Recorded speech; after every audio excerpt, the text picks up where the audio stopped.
오늘은 15장을 지나서 16장, 요한복음 16장에 왔습니다. 오늘의 주제는 성령님이 되겠습니다. 우리는 15장에서 3번 말씀을 함께 나누었습니다. 15장은 포도나무장이었죠. 열매 맺는 것에 대해서 주님의 말씀을 드렸습니다. 우리는 열매를 맺도록 창조된 존재들이다. 그리고 우리는 열매를 맺을 수밖에 없는 존재들이다. 그런 말씀을 기억하시지요? 3월이 되어서 우리는 대지가 움직이고 있는 것을 볼 수가 있습니다. 이미 꽃들이 피어 올라오고 있죠. 두 번째는 사랑 안에 거하라는 말씀을 드렸습니다. 하나님은 우리를 무슨 열매 생산 기계 정도로 취급하시는 게 아니라고 그랬습니다. 사랑의 관계를 맺는 것이 하나님께서 원하시는 목표라고 말씀을 했습니다. 하나님과 예수님의 사랑 안에 거하며 서로 사랑 안에 사는 것에 대해서 우리가 말씀을 나누었습니다. 그리고 세 번째 시간에는 종이냐 친구냐 하는 말씀을 나누었죠.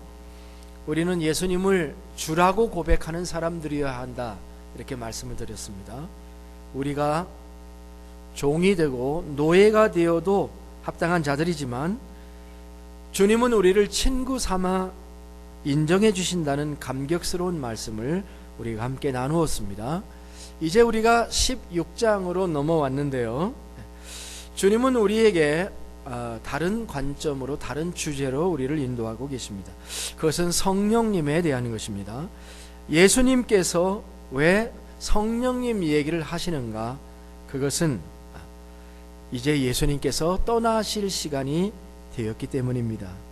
전환의 시기가 되었기 때문입니다. 사실 성령님에 대한 메시지는 처음 예수님께서 말씀하신 말씀은 아니에요. 이미 14장에서 예고하신 바가 있어요. 요한복음 14장에서 우리가 그 말씀을 볼 때 보혜사를 카운트하라 하는 말씀을 기억하셨으면 좋겠습니다.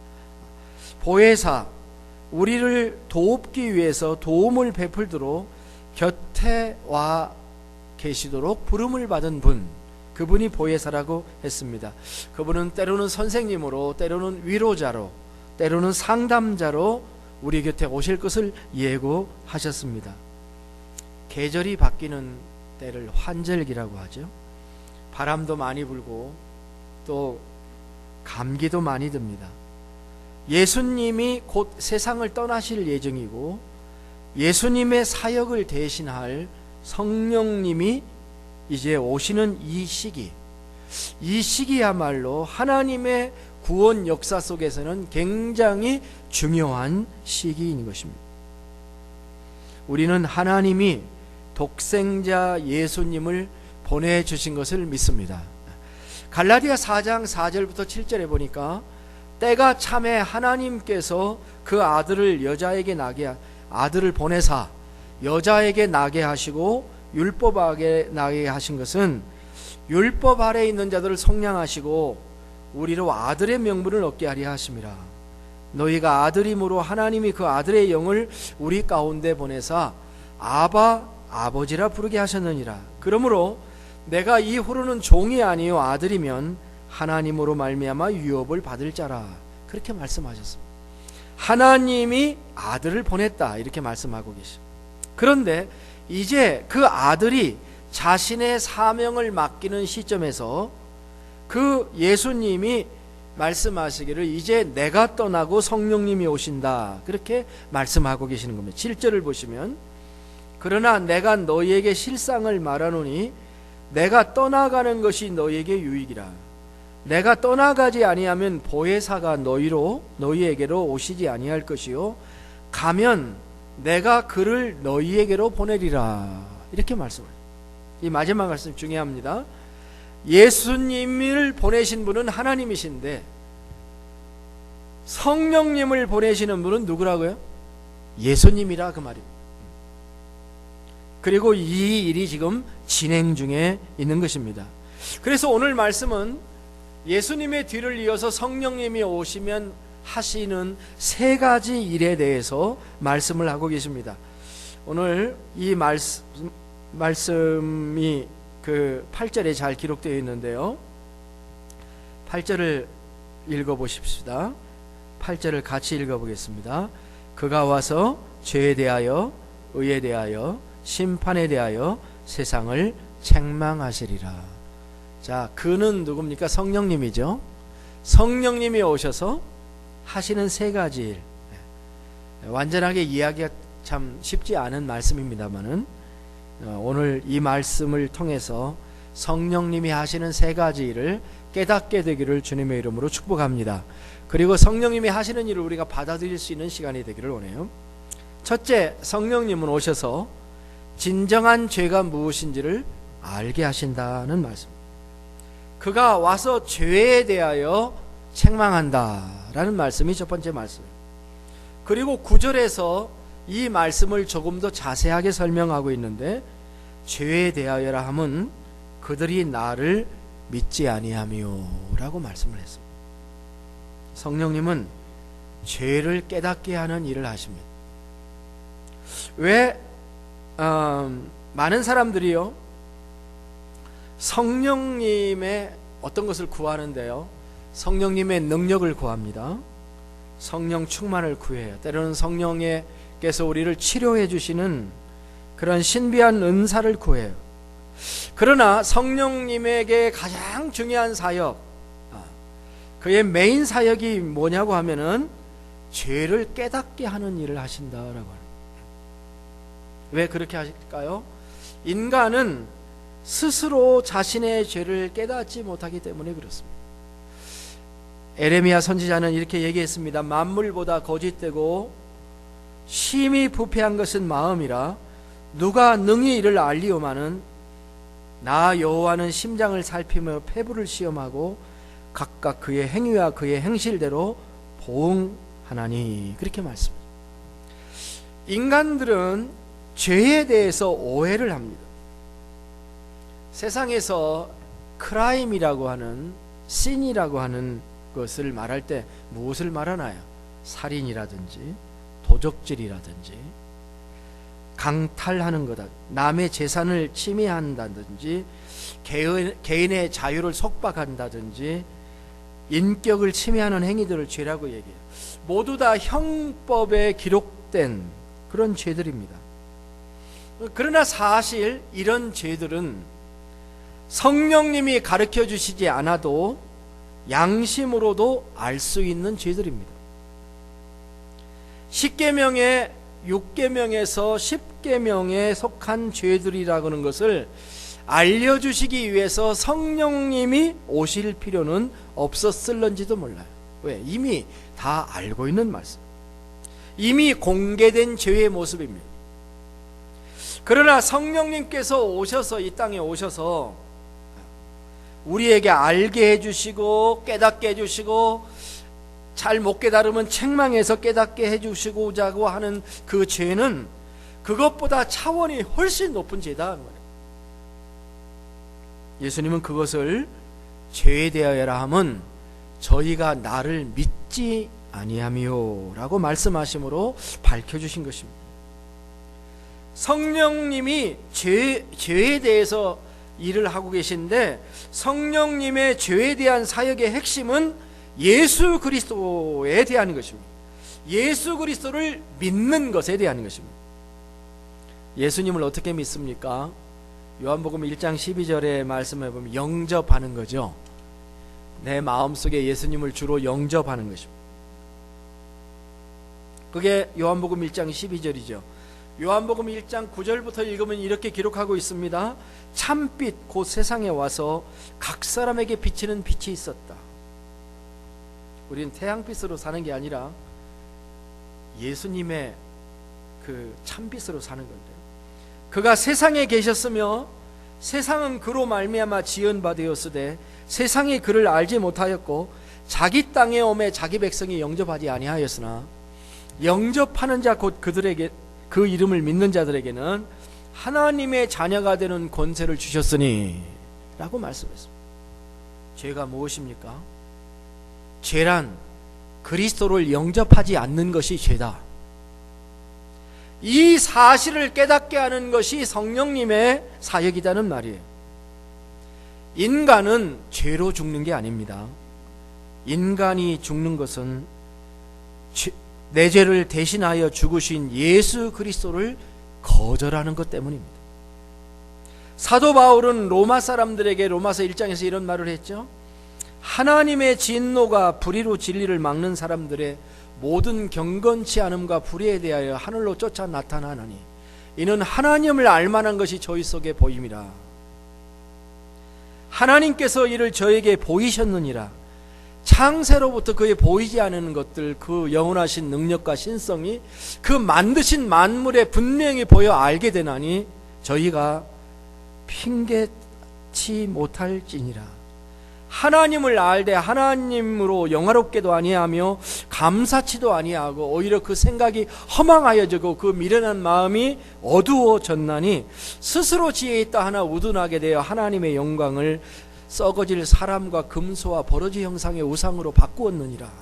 그렇게 말씀. 그런 저희를 위해 예수님이 이 땅에 오신 것입니다. 하나님의 진노에서 구원받을 유일한 길이 열린 것이죠. 그 유일한 구원자이신 예수님을 믿지 않는 것이 죄다라고 하는 것입니다. 성경은 이 사실을 증언하시는 진리의 영이신 것입니다. 이 성령의 증언을 거부하면 더 이상 구원이 없다는 말씀인 것입니다. 그것이 예수님께서 이런 말씀을 하신 이유입니다. 그러므로 내가 너에게 이르노니 사람의 모든 죄와 회방은 사하심을 얻되 성령을 회방하는 것은 사하심을 얻지 못하겠고 누구든지 말로 인자를 거역하면 사함을 얻되 누구든지 말로 성령을 거역하면 이 세상과 오는 세상에도 사하심을 얻지 못하리라는 말씀의 의미인 것입니다. 우리는 성령님의 도움이 필요합니다. 죄를 깨닫기 위해서. 불신이 죄라는 것을 알게 해달라고 우리는 기도해야 됩니다. 그것이 가장 큰 죄인 것이라는 것을 깨닫게 해달라고 해야 합니다. 그리고 이 성령님의 활동을 회방해서는 안 됩니다. 그것을 거절하면 용서받을 수 없는 것이라는 말입니다. 주님의 말씀이 오고 성령의 감동이 오는데 믿음을 갖지 못한다면 우리에게는 구원의 희망이 없는 것입니다. 그러나 우리가 이 사실을 깨닫고 믿게 된 것이야말로 하나님의 성령의 은혜요 능력이라는 것을 알아야 합니다. 두 번째, 성령님은 어떤 일을 우리에게 하시는가? 예수님이 하나님의 의라고 하는 것을 알게 하십니다. 그가 와서 의에 대하여 세상을 책망하시리라. 그리고 10절에서 부연하기를 의에 대하여라 함은 내가 아버지께로 가니 너희가 다시 나를 보지 못하미요 라고 말씀했습니다. 이 말씀은 예수님이 아버지께로 간 후에 제자들이 다시 예수님을 보지 못할 것이지만은 후에 깨닫게 될 것이다 라고 하는 말씀과 같습니다. 우리가 이렇게 생각해 보면 됩니다. 흔히 누군가 세상을 떠납니다. 혹은 이사를 가거나 떠나게 된 후에 그 떠난 사람의 자취를 생각해 보면서 그분의 가치를 다시 생각해 본다는 말들을 해요. 그것과 유사하다고 보면 됩니다. 제자들은 예수님이 떠난 다음에 승천하시고 가시지만은 그 후에 성령의 감동으로 예수님이 누구이신가를 다시 발견하게 될 것이다. 이것이 핵심입니다. 그 내용은 예수님이 하나님의 의이셨다라고 하는 것입니다. 예수님의 의는 하나님의 절대적인 의였습니다. 그것은 인간의 의와 달라요. 인간은 수행을 하거나 또 연단을 받거나 훈련을 통해서 얻어지는 그런 의가 아닙니다. 인간이 그렇게 해서 훈련해서 단계적으로 올라가는 의가 아니라는 것입니다.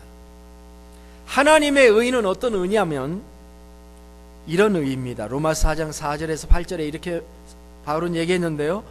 일하는 자에게는 그 싹을 은혜로 여기지 아니하고 빛으로 여기거니와 일을 하지 아니할지라도 경건치 아니한 자를 의롭다 하시는 이를 믿는 자에게는 그의 믿음을 의로 여기시나니 일한 것이 없이 하나님께 의로 여기심을 받는 사람의 행복에 대하여 다윗이 말한 바 그 불법을 사하심을 받고 그 죄를 가리우심을 받는 자는 복이 있고 주께서 그 죄를 인정치 아니하실 사람은 복이 있도다 함과 같으니라. 이렇게 말씀했어요.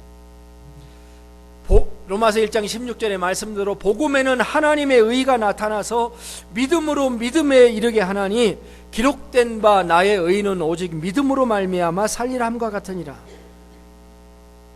하나님의 의는 온전히 거룩한 의입니다. 하나님의 의는 그런데 은혜입니다. 예수 그리스도를 통해서 우리에게 주시는 은혜로 말미암은 의예요. 하나님의 의는 보통 의가 아닙니다. 이것은 하나님의 의는 책임을 지는 의입니다. 성경에 보면은요, 인간의 의를 보여주는 인물이 하나 있는데요. 그것은 마리아의 남편인 요셉입니다. 마태는 마태복음 1장에서 이렇게 기록하고 있습니다. 여러분 잘 알고 있는 말씀이에요. 예수 그리스도의 나심은 이러하니라. 그의 어머니 마리아가 요셉과 약혼하고 동거하기 전에 성령으로 잉태된 것이 나타났더니 그의 남편 요셉은 의로운 사람이라.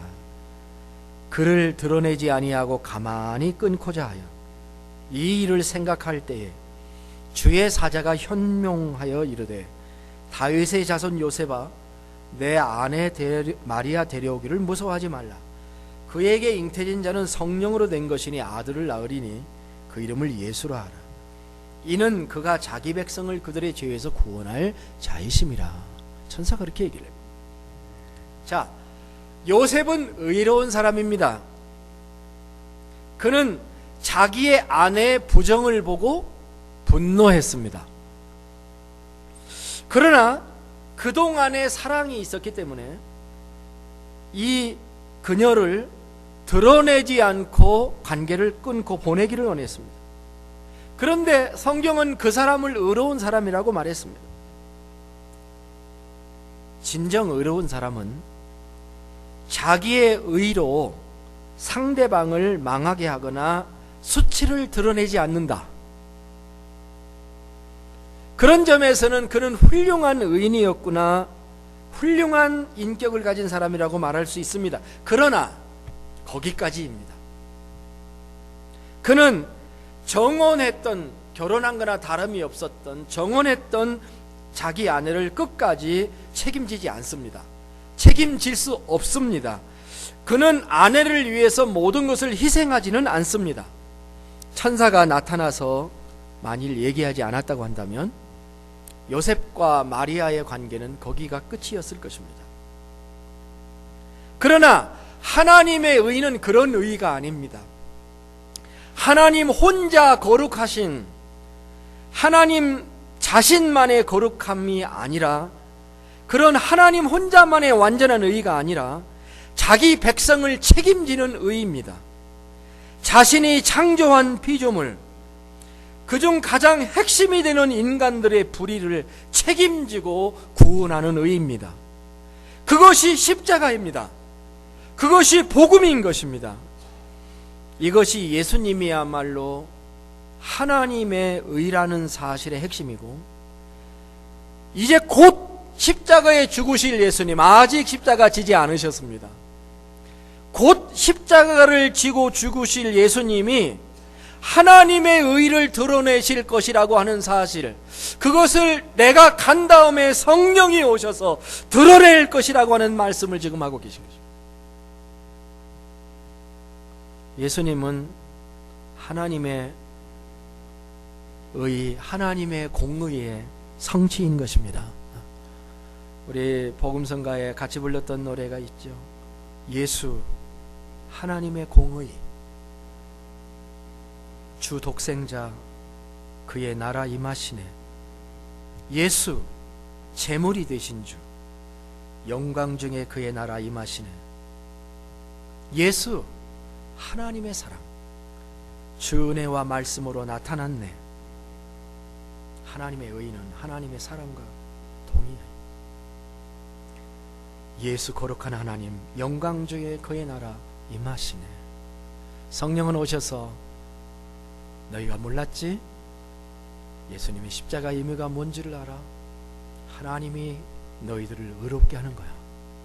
하나님의 의야 라고 말씀하시는 그 일을 성령께서 하신다는 말씀. 세 번째, 성령님은 이 세상 임금에 대한 하나님의 심판을 알게 하신다고 11절에 말씀했습니다.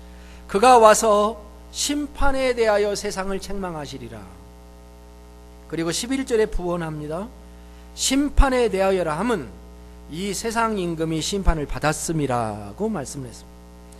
아마 이 부분이 가장 좀 이해하기 쉽지 않은 부분입니다만은, 이 말씀을 이해하기 위해서는 먼저 이 세상 임금이 누구인가 하는 것을 정확하게 알아야 됩니다.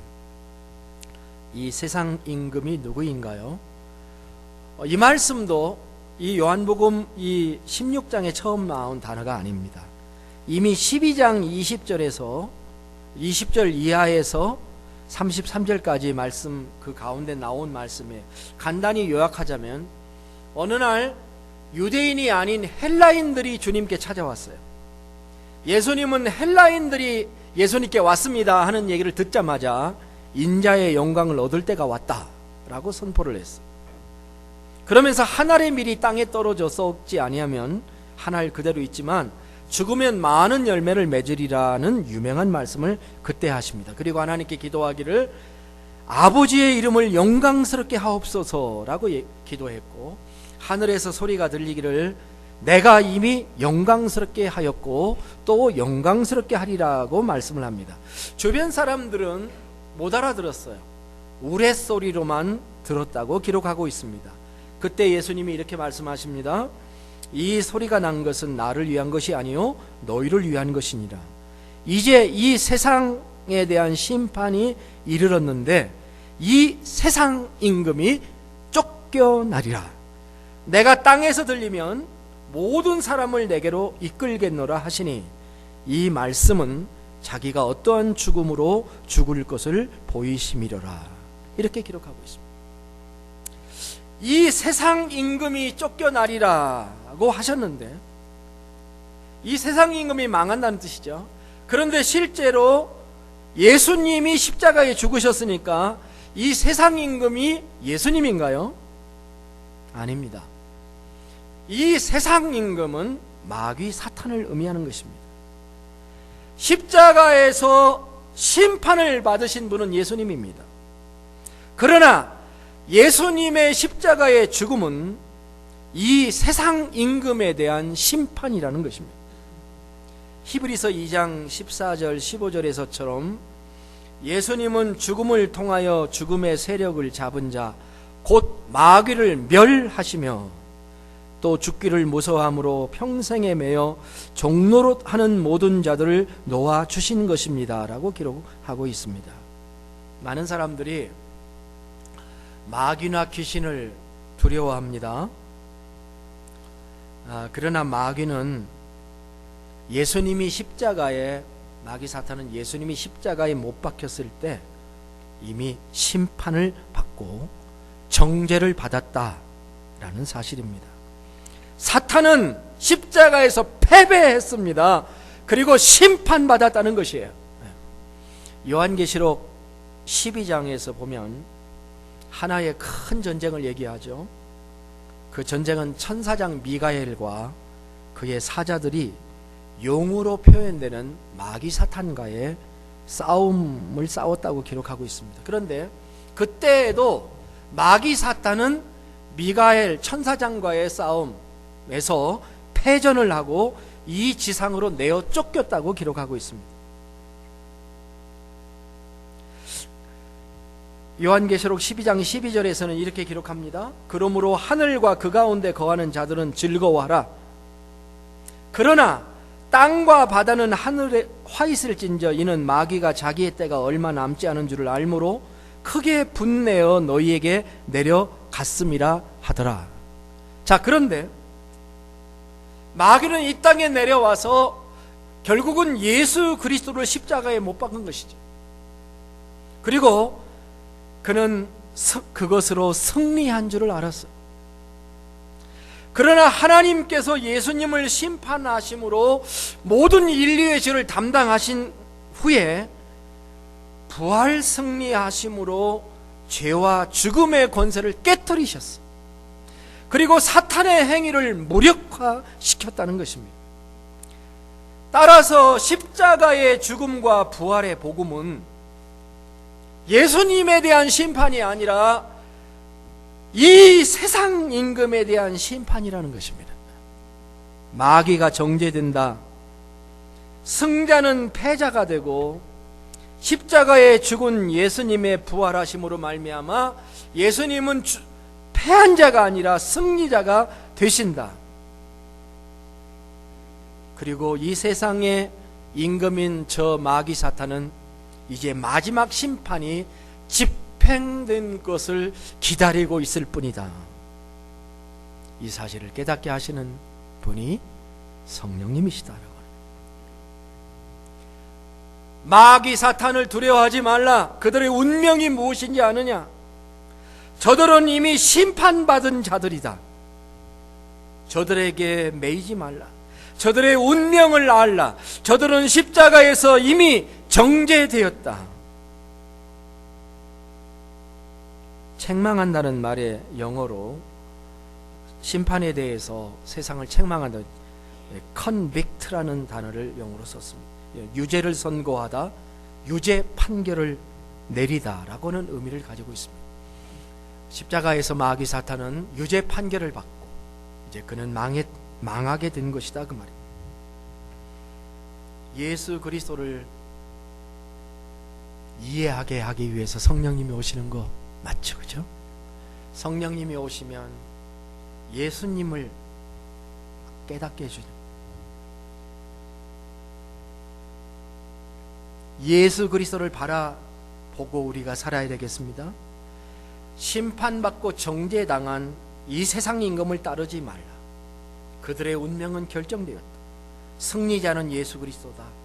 그분이 우리의 죄를 위해 십자가에 죽으시고 부활하신 그분이 바로 우리의 주님이시다. 그분을 통해서 성취된 하나님의 의를 바라다 봐라. 그리고 마귀 사탄의 권세를 이기고 승리의 삶을 살아라. 이것이 성령 하나님께서 이 땅에 오셔서 우리를 위해 해주시는 귀한 존귀한 일입니다. 말씀을 맺습니다. 오늘 이 시간 우리는 성령님 앞에 나아가기를 원합니다. 그분이 하시고자 하는 일들을 하게 하십시다. 성령께서 우리의 눈을 열어 보게 해 주시옵소서. 믿지 않는 게 죄라고 하는 것 깨닫게 해 주시옵소서. 예수 그리스도를 주님으로 하나님의 구원자로 믿지 않는 것이 죄라는 걸 깨닫게 해 주셔서 예수님을 영접하게 하여 주시옵소서. 예수님이야말로 하나님의 의라고 하는 사실을 믿고 고백하십시다. 마귀 사탄은 지금도 발악하며 온 세상을 휘젓고 있지만 그는 이미 정죄되었다라고 하는 사실, 심판받았다는 사실을 깨닫고 장차 무적에게 던져질 그들을 쫓지 아니하고 그들의 정체를 분별하며 그들에게 휘둘리지 아니하고 이용당하지 아니하고 오직 승리자이신 예수 그리스도를 예배하고 그의 제자로, 그의 종으로, 그의 아들로 충성하는 삶을 살기를 원합니다. 이 시간 잠깐 조용히 우리 머릿속에 기도하십시다. 성령님이 왜 오셨는지 우리는 이제 알게 되었습니다. 정말 그분이야말로 예수님이 누구인가를 떠난 다음에 깨닫게 하시는 예수님 다음에 오신 하나님으로서 우리에게 말씀하시는 성령님이십니다. 제자들에게 그 사실을 성령께서 깨닫게 하신 것처럼 오늘 성령께서 여러분의 마음도 감동하시고 깨닫게 하시기를 원합니다. 예수 그리스도를 구주로 영접하지 않은 것이 죄구나. 예수님은 하나님의 의로 이 땅에 오신 분이로구나. 의로우신 하나님을 찬양하며 그 하나님께서 우리에게 예수 그리스도를 통해서 입혀주시는 의를 감사하시고 받아들이시기를 바랍니다. 그리고 마귀 사탄은 이미 정죄되었다는 사실을 알고 두려워하지 말고 힘있게 영적 싸움을 계속 싸워나가는 하나님의 자녀가 되기를 원합니다. 성령님 깨닫게 하시고 성령님이 하시는 일을 알게 해주시옵소서. 그 아름다운 주님의 믿음의 세계에서 저희들 살게 하여 주시옵소서. 우리 함께 조용히 기도하십시다.